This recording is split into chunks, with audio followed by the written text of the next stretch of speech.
Malipayong kilom-kilom Subo, Kawisayan og Mindanao, niya nasabing CB Girl, niya mi sa among gamay nga hardin, diri sa kilid sa among Pinoyanan. Mga pasado alas 4 pas hapon sa among pag-record ani CB, busak perting taasa pa sa adlaw, o pasayloa nga medyo magkisdom ang among dagway, nga nagtanaw ninyo karong hapuna. Pero kusog ang huro sa hangin diri, pero usahay mapaong mo nang ayaw mo kahibong nga usahay mo lihok ang among mga tanom diri sa among luyo, usahay sad magkadusingot mi ni CB. Pero maayong dayong kilom-kilom kanatong tanan ning adlawng Sabado, unsa may inyong kalihukan sa pamilya, tingali ang mga duna pay trabaho karong adlaw, karon pang gabi makagawas ang manihapon dili sa gawas, manlakaw ang tibok pamilya, maayo nga maka-banding ang tibok pamilya bisag ato lang sa weekend. Unya maayong balita, sa ikatutong sunod-sunod nga adlaw, way hulga sa pag-uwan. Og wa gani pagpanudog og pagpangilat nga among nadunggan ni CB diri sa among Pinoyanan sa Bukirang Barangay sa Kasili sa Konsolasyon. So good news na makapahuway ta atong makalilisa nga pagbundak sa uwan o pagbaha. Nya doon na gani sagol nga pagdahili sa yuta sa pipila ka bahin diri sa Metro Cebu, labi na sa Cebu City ug sa Mandawi City atong Lunes, Martes ug Miyerkules.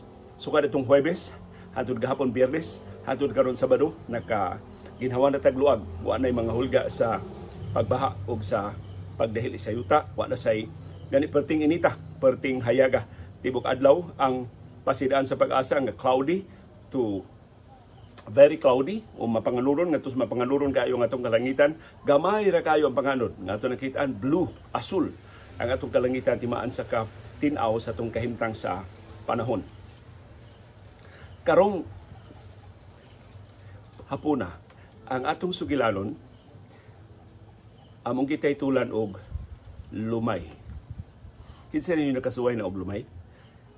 Either kamoy nang lumay o kamoy gilumay. Tinuod ba ang lumay? Mao nay usas mga istorya sa atong mga katigwangan unya sa atong pang pagkabata, sa atong pagkabatanon tingali ang pipila nato nakasuway or nakasinati gyud ang mga istorya do natay mga kaila nga either nakapahimo sa lumay or nabiktima sa lumay. Ang akong sugilanon magsugod niadtong high school pa ko sa Tabango Barangay High School sa Tabango, Leyte. Doon ako'y naibgan nga usa na mo ka dili na mo classmate mura og second year may first year siya, so lower 1 year younger nako ang maong bay. Unya para nako sa ilang klase siya mo'y kinagwapahan. Unya tapad man ang classroom. Ya kana bitong ang classroom sa Tabango Barangay High School kana itong wa gani finishing hollow block ang gibungbong. O niya sa ang ilang classroom murag dito sa gym, dili gani gyud tinuod nga classroom ang ila. Open ang ilang window, awa sila bantana, open ang ilang murag na rin sila sa gym na klase. Yang ilang gym way bungbong. So makita kayo gikan sa among classroom mo, li lang mi sa lungag sa hollow block, sa luyo sa among classroom, manungtong mig lingkuranan igli na ko susang iya magyug kagwapa ang akong mabantang. So sige na ko glili, kaya di bang ko kaingon. Muto ako mga classmates niingon nga nami kaila nga tiguang nga aron ko no nga ang katong kinagwapahan nga estudyante nga akong gikaibgan mutagad nako unya maibog sad nako naaday na siya na lumay lumayo na to. So murag tiya man tayo siya, lola ba to siya sa usa sa mga classmates. So pagkahuman sa klase, wala may mamauli sa amo. Dito mi sa ilang bay, sa iyang lola, o sa iyang tiya. Kunya, tiguang babae, naingon, mao ba? Sige. Doon ay simple record kayo nga lumay, nga inyong magamit. Di lang ni parang liyo, di lang ni para inimbataa, para sa ninyo. Kung namoy kaibigan nga babae, paggigisi mo gamay kay nga papel sa inyong pad paper, kuan pa man to katupin ng notepad, dili yellow paper sa high school. So gisi ilang kuno nang sa tumoy kanang wa pay linya, imo nang gisian, isuwat ang kompleto nga ngan sa babay. Ang first name, ang middle name, ug ang last name. Unya, sa di pa mo mga tug, kanang kamo na lang tikaw-tikaw sa inyong bahay, mas maayo wa gilain ng mata na. So, mas maayo kung hapit na itong ang gabi. Katong inyong papel nga gisuwatan ungan sa babay, inyong magkuan mo daan og usa ka baso nga tubig, maganda mo daan og usa ka baso nga tubig nga mainom nga tubig. Ayaw siya kay puna na himabaw lang ang baso. Unya magdagkot mo og lamparilla. Nya kadtong papel nga giswatan ninyo sa ngan sa babay nga inyong gikaibgan, silabi sa lamparilla kanang ano ba? Sunuga. Dili sunuga, mura og sugniban, murag dagkutan nimo sa lamparilla. Unya ayaw gyud buhi hangtod nga maagyo. So paabuta jud mahinahinay lang siya og agyo. Sa di pa moabot sa imong kamot, antusa lang ang kainit hangtod mahagbong ang agyo. So ang imong kuptan katulog yung kinangilitan. Ang gamay ra jud kay nga bahin sa papel. Wa imong kuptan unya ikatagak na sa agyo adto ipatungod sa baso sa tubig. So simple kayo ang iyang instruction. Ingon siya, sa labing dali nga panahon himuan ni ninyo kay masumpa. Tuod man pagkagabi dayon. Akong gikuha ang middle name sa babay. Ako nang suwat daan sa akong notepad. Gigisi na akong daan. Unya, wa na ko isusbol sa akong gipalupitan sa akong notebook. Unya, nanihapon may istorya, paghuman nangatuog na. Ang akong papagmama, nangatuog na akong mga igsuon. Unya, ako ni adto sa kining high school pa ko, maglain ako og tuog, di na ko mudog ba, di na ko mo kay kuyog naman may kwartong managsuon, mulahi na ko og tuog unya. Murag itolerate na lang ko sa akong mga ginikanan, usa kay ato ko matug sa sala, usay ato ko matug sa kusina. So doon ako akong kaugalingong banig. Ang akong banig igo ra gid para nako, gamay kay nga banig nga yang banig iniglukot nako dito na maapil lang kaputos ang akong unlan ug ang akong habol. So ila kong tawgon og diyan na squatter ay kay bisag asa ra ko matug. Usay matug ko dito sa atok, matug ko sa atok. Pero dito sa Tabango, late naman jud mi giabangan nga bay. So di ako natug sa kusina kay sila kasagaran natug dito sa taas kay duha man ka andana ang among bay. May tug diha sa kusina kay inigkadayon ng tungang gabi mga tuon gid anta na mingaw na kaayo. Mumata na lang ko unya ako din tong himuon ang pagpanlumay nga gitudlo atong tiguang nga babay. So akong balabana ko na kanang nangatuong na tanan, mingaw na kaayo. Kay ang nag-abang sab sa among mga silingan pulos man sad kuan, pulos kana pamilya ra sad ba unya. Naay ang sunod namo tapad namo duha ka tindahan, tindahan sa bugas, tindahan sa mga groceries, pero nara sad mga tuog ang mga trabahante sa sud sa tindahan. Ako jud kuan nira na ang mga tindahan, wa na mga customer, mingaw na jud. Ya sa luyo sa among bay basketball court, napay mag-date, napay magduwa-duwa, pero pagpamauli na nila, kumao na ni higayon na sip, nasuwaya na nato tong lumay ni iya. So akong dagkot ko og lamparilla, butang ko og tubig sa baso. Unya dagkot na ko sip, gidagkutan na nako ang papel nato sa lamparilla. Unya inanay siya nga nasunog, naagyo. Sus inita naman. Wa man jud matagak. Ako na lang gihagbong ang papel ngadto sa tubig sip. Pero napay murag dako-dako pa ba nga wa pa masunog. Pero ingan tili kay ko ako kagwantas kay init akong kitagak. Dito na. So, ang instruction day sa tiguang. Human og kaagyo, paabuta nga pawa na gid ang baga, dili na siya mag-aso. Imno nimo ang katong tubig, apil tong agyo. Imno nimo. Ayaw tikuka, ayaw kaluod, imna. Kay mao toy magkapa-epektibo kuno sa lumay. Pero sa di pa kuno nimo imnon, mulitok ka og katulo sa kompletongan sa babae. Pero ayaw kusga imong tingog. Kanang ikaw ra gyud makadungog. Nya kadto kunong imongan na litukon dadon to sa hangin. Unya atol nga magdamgo na tong babae, busod na kuno kas damgo, doon na idea ang babae nga sus na in love kay nako, na naibog kay nako. Pero ang pagtiwas jud kuno sa lumay, ini kaugma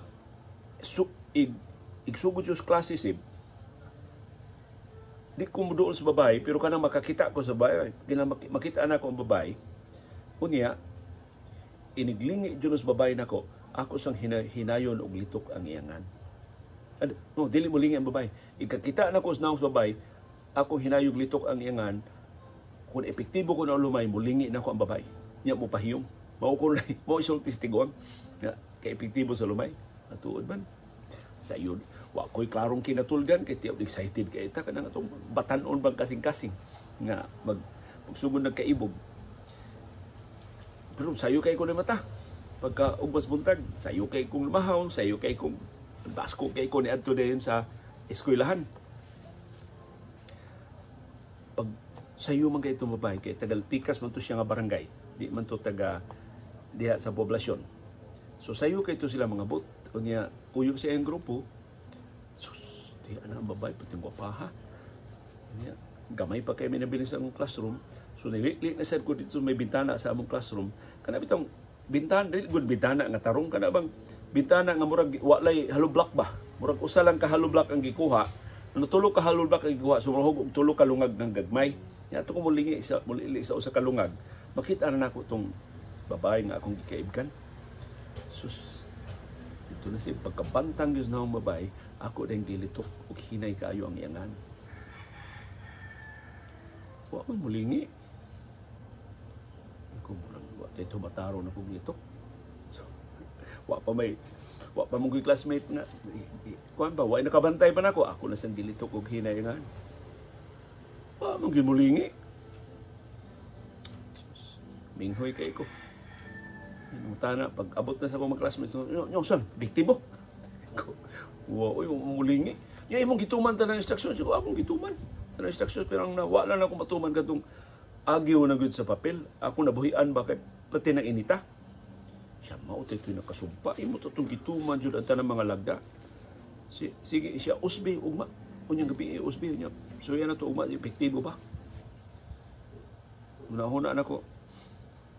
Paragod nga ko mag-inom-inom ko agyo sa tubig. So, ako lang giyaw akong classmate, pero nawa na to sa akong huna-huna. O, wa dyan ko kapangamoras babay. Hantod karon, wa gito kay ibang bayana nga. Ako na to siyang uyab sa akong huna-huna. Pero ako rin ibaw na ibog kay ko niya. Wa gito siya kahibaw. Kasi akong tinuod nga gibati na to niya. So, muna akong sugilanon nga lumay. Pero sa dihang broadcaster nako, doon inila kay nga broadcaster din sa Subo. Dila na ko ilhon angan o makasabot mo ko ng taon nga nung dili na ko ilhon ang iyangan. Sa iyang kapopular, giawhag siya mudagan pagkamayor sa usas labing dakong syudad din sa ato sa Subo. Dila sa nako nganlan ang syudad. But kung ko ng taon makaila mo ini niya. So bisag wa siya klaro nga partido, doon ay dako kayo nga organisasyon nga nisuporta niya. Dili political party, pero ang organisasyon pati daghan ng mga membro nga nisuporta niya. So masaligon siya nga doon na siya daganan. Pero ang iyang gikaatbang, mga bantugang, mag-iitang mga politiko, pati daghan ng kwarta, taga-administrasyon. Siya mahog siya nga di gani kandidato sa opposition, kaya di man siya opposition party, mahog siya nga third candidate. Mura ba lang siya o kuan kanang kay kandidato ko tagduha ra may mag-atbang sa pagkamayor. Di gani siya mo'y main opposition candidate. Pag sugod ng kampanya, daghan kay mga tao mutapok niya kay tiaw mo na ni daghan si komentarista so and so perting popularan niya. Na may kay siya mo diskurso. In English ug Binisaya, may kay siya mo diskurso. Pagkamayor ang iyang gidaganan sa usa ka syudad. Iyang igagaw sikat kayo nga leader sa usa ka relihiyon. Na sa kasikat niyang leader, mura siya kibuloy sa iyang panahon. Doon na siya helicopter, adto siya magtapok ang iyang mga dumadapig dito sa Mindanao. Magtapok na daghan kay mga tao sa hawan kay nga lugar, putug pa dayon ang helicopter mo siya manulunda ba nga mutugpag gikas langit unya maglubos puti mo kanaog siya sa helicopter magwarawara sa iyang mga sakop. Sus, ang iyang mga sakop mura nakakita ni Hesukristo na nagtanaw niya. In other words, perting datua atong iyang igagaw. So yung ganang igagaw, gaw, tabang ko sa imong kampanya, gaw. Kaya ang komentarista hatagan siya pila ka milyon ka pesos bahin sa iyang dako kayong kwarta sa iyang relihiyon. Sus, ang gihatag niya panyo. Gihatagan siya puti nga panyo kay usas mga gimmick adtong maong religious leader. Paliton niya puti nga panyo iyang ipamaligya ngadto sa iyang mga sakop. Ya kadto kunong panyo gibendisyonan to langit. Kung doon na kuno ka atong panyo ang tanan nimong pangandoy, ang tanan nimong planos kinabuhi matuman. Siya gaw, daghan na kaayo na nga ayo nga sakit ani gaw tungod ani akong panyo. Daghan na kay nakabuwag nga magtiayon gaw nag-uli tungod ani akong panyo.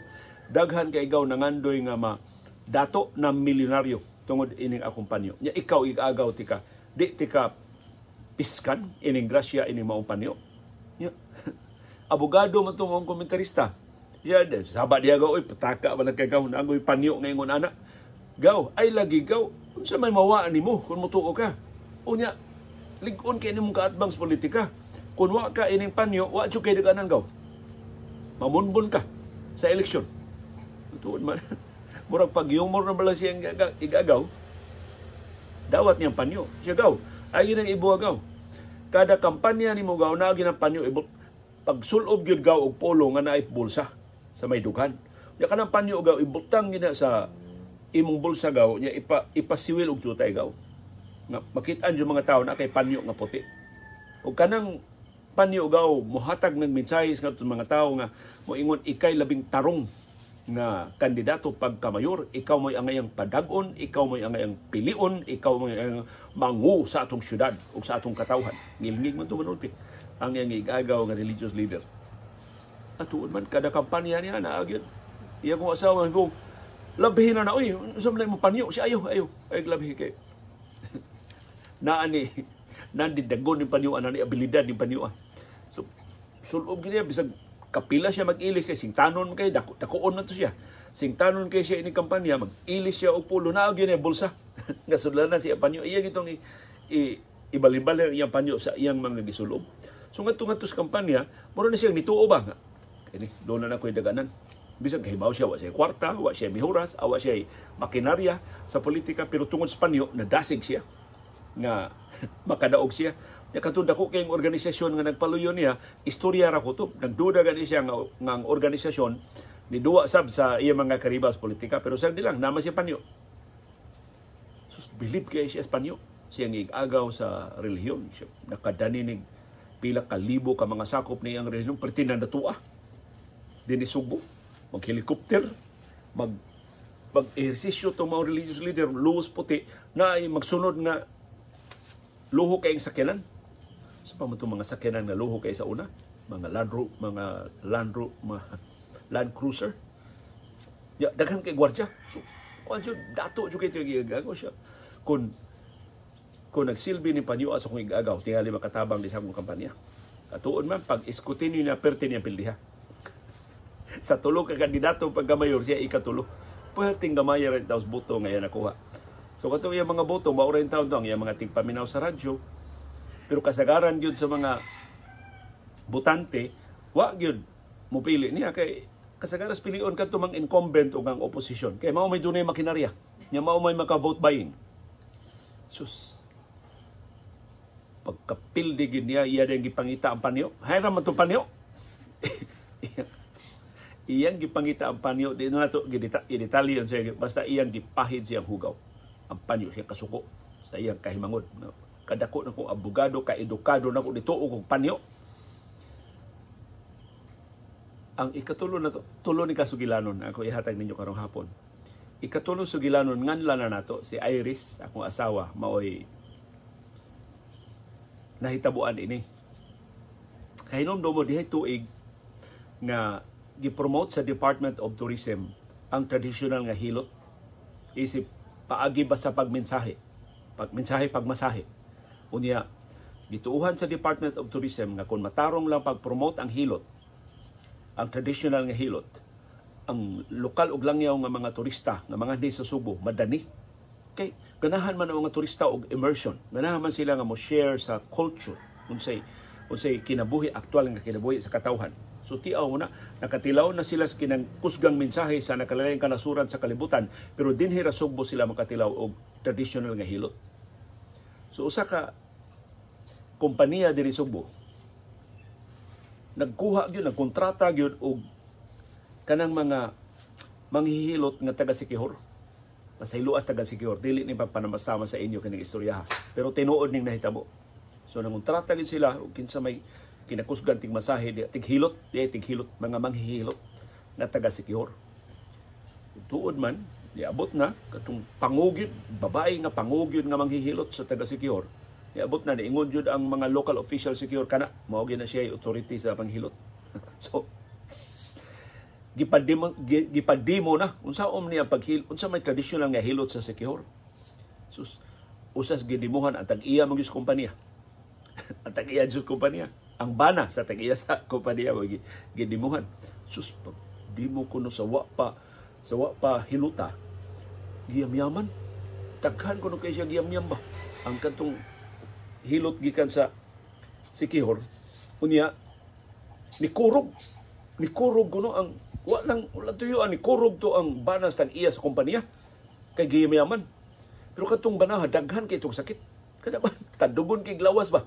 Gamay lang kay bikil sakit na yun.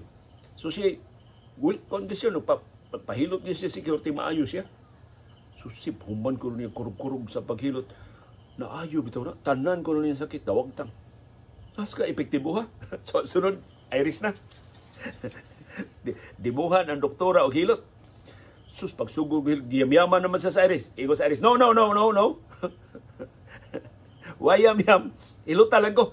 Pakita lang ko sa hilot. Suwa niya pa yam-yama. Katong maong babae. Mao to ang experience ni Iris sa diriyo siya mayam-yami og manghihilot gikan sa Siquijor. Now of course na train gyud ang mga manghihilot sa katong niadtong maong kompanya kay tourism company man to, tourist oriented man sila. Na train gyud ang ilang manghihilot ug hantod karon I think gi-offer nila kanang traditional nga hilot gikan sa Siquijor minus the yam-yam of course kini man sila kamao mo yam-yam kadto ra mang babae nga taga Siquijor ang kamao nga mayam-yam. Ya katong tag-iya nga naayo sa iyang sakit karong bag-o ni balik na sa iyang mga sakit kana ba mga dili gud grabe nga sakit kana bang mga sakit sa lifestyle, sakit sa ato ng edad o guban pa nga mga sakit. So mo to ang akong tulo ka mga sugilanon nga ang iyang common thread mao kining pagtuo sa puwersa nga dili nato makita sa akong istorya sa Lumay, sa istorya adtong bantugang komentarista dinhi sa Subo katong gahom sa puti nga panyo o sa istorya ni Iris katong yam-yam sa usa ka hilot nga taga Siquijor. Sa akong kaso, bunga ra to sa akong kabatanon, sa akong kakuryoso, sa akong unang kasinatian sa pag-ibog-ibog. So wa to magdako, wa to nako seryosoha. In fact, wala na ko usbi sa pagka-ikaduha ng gabi. Sa dihang wa ko tagday sa akong giyam-yam ngangan sa unang adlaw. Sa bahin sa politiko na kumbinser siya for a while, pero sa dihang wa mahitabo ang gisaad nga benepisyo, nakamatngon siya sa kadako sa iyang binuang. Nga wa day magic panyo. Doon panyo nga pangilan. Doon panyo nga pangwarta. Uporte daghanan na biktima atong panyo sa mga religious leader. O karon ang mga religious leader wa na ikita.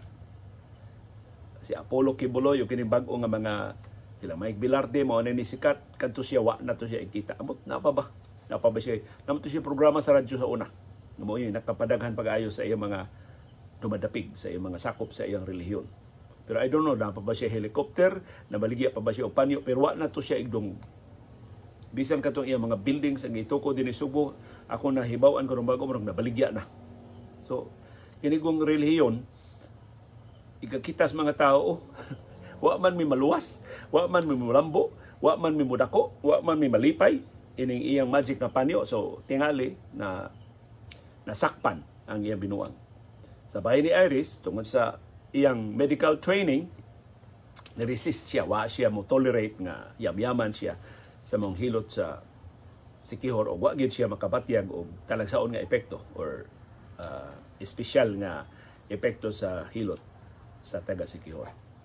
Ug kini mong tulo ka sugilanon mo apply ni natong tanan. Dunay mga higayon sa atong kinabuhi nga dunay tay desperado nga panginahanglan, mamudangop na nata bisag unsa sa tinguha na ato makabot kanang atong nagustuhan, kanang atong nauyunan, kanang atong ipangandoy. But usually, makamatata, makaamgota nga dili sakto ang atong gituuhan, atong makoreksyonan ang atong course of action, atong makurian ang atong sayop nga pagtuo. Pero doon sa mga higayon, napaundayon na nato hangtod. Padigo, padunot ba? Ato lang paundayon na total na hinay ka naman, bisan ko nahibaw na tang medyo sayop man ni ang akong gibuhat. Kamuon sa may inyong mga kasinatian sa kinabuhi. Doon na ba mo'y nasuwayan sa nga lumay? Nakasuway ba sa buwan ng mga panyo-panyo? Kasuway ba sa buwan ng mga yam-yam sa hilot? O uban pa nga mga orasyon? Unya, unsa may nahitabo? Doon na ba'y epekto? Doon na ba mo'y talagsaon nga mga butang nga nakaplagan? Or nakaamgo mo nga istorya ra din tanan nga ang tinuod nga yawi sa atong kalampusan mao ang atong kakugi o ang atong panlimpasog, ang atong paningkamot, ang atong matinudanon nga panikay-sikay para sa mas maayong ugma. Nagkasalamat sa inyong pag-uban, pag-agwanta, pagpaminaw sa among sugilanon nga nag-uluhan, lumay. Uban ni CB o ni Dr. Iris diri sa Bukirang Barangay sa Kasili sa Konsolasyon, kini si Leo Lastimosa. Magpasalamat sa inyong pakig-uban sa atong programang Panahom Dayong Kilom-Kilom. Nagkasalamat si CB Girl. Kuyog kakarong hapon.